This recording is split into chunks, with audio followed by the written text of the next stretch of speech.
Hello, YouTube friends. It's good to be here with you again. Dr. Teresa here. It's been a couple of weeks since we last tested the water quality. As you may know, if you've been following, I am trying to get a tank ready to house seahorses. And if you happen to watch the last video, you might have noticed or recalled that I was concerned that the cycle process, the nitrogen cycle process, was taking a long time, extraordinarily long, and it made me think twice about using just a hang on a back filter to provide sufficient filtration for the seahorses. What I ended up doing is taking that hang on the back filter off. Now you can see some hoses, an input and an output, and those are connected to a canister filter. I ended up, yes, purchasing a canister filter. I had never purchased one before, so this was a new experience for me. I did talk to some people about what I needed, and this particular filter is double to triple rated for the size of the aquarium. So I'm pretty confident that it's going to be able to hold the waste load for seahorses.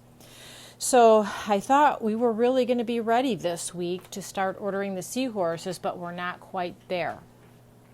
When we look at the specific gravity, I have my little hydrometer in there, and you can see a hint of little green band poking out from the top. So we are right in line as far as how much salt should be in the water. Again, the temperature has been really stable, just hanging out there in that just above green zone. And then when we look at the ammonia alert here, it looks yellow, a safe level. And so I really thought that we were going to be ready to go this week. But of course, I didn't dare buy or order seahorses until I was absolutely sure that that water was ready for them. So once again, I performed testing this week. And here are my little vials. We're getting closer. We can see that the nitrogen cycle process is definitely advancing, and the nitrogen levels, the ammonia is converting to the different types of nitrogen here. Very, very close when we look at our chart for comparison. It's not quite the yellow we want it to be. Oops, pardon me.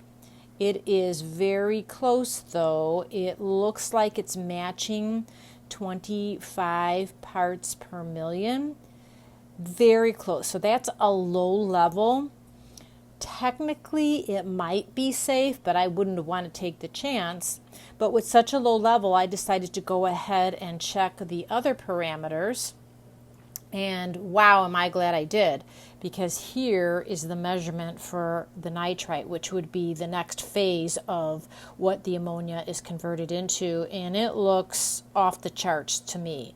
So there's some more conversion that needs to happen. That nitrogen cycle needs to continue, but the fact that we have such a high level now converting into nitrite is a good sign, and we're getting a lot of bacteria building up and helping to convert that. I did use some of the biocubes that were inside of the hang on the back filter, and I put them inside of the new canister filter, so that would increase the population of the healthy bacteria colonies more quickly. I also went ahead this time and decided to do a nitrate test, which would be the last phase of the nitrogen cycle, converting ammonia to nitrites and then nitrates. Not too bad. It looks like it's in that 10 parts to 5 parts per million, which really isn't that bad. We really want 0, but this is just the beginning. We know that those nitrites are going to end up converting, and the next phase means that yes, we're eventually going to get that 0 parts per million for the ammonia and then 0 parts per million for the nitrite. But that means we're going to see a skyrocket in the nitrates, and with that, We want to give a little bit more time for the bacteria colonies to develop and maybe do some water changes to help with that nitrate. I'll look and see what that conversion rate is next time we check. So that's where we are this time. I was hoping to be able to talk with you soon about some of the decorations that I had planned to put into the tank, but we'll just save that for another time. And we'll take a look at some of the things I got. I'm excited to show another second-hand store, a thrift store find that's going to work really great for one part of keeping seahorses, and I'll talk more about that next time. But anyway, I appreciate your joining me today and following this journey. I continue to learn, and as I said, I was going to make modifications. I really wanted to just use my old material and recycle, but it just wasn't going to work. And as far as the canister filter goes, I got an extraordinary price on it. So between some gift card money, some points that I had saved up, and the vendor who happened to have this on sale for an incredibly discounted price, I really didn't end up paying any money for it because I had the discount, points, and gift cards.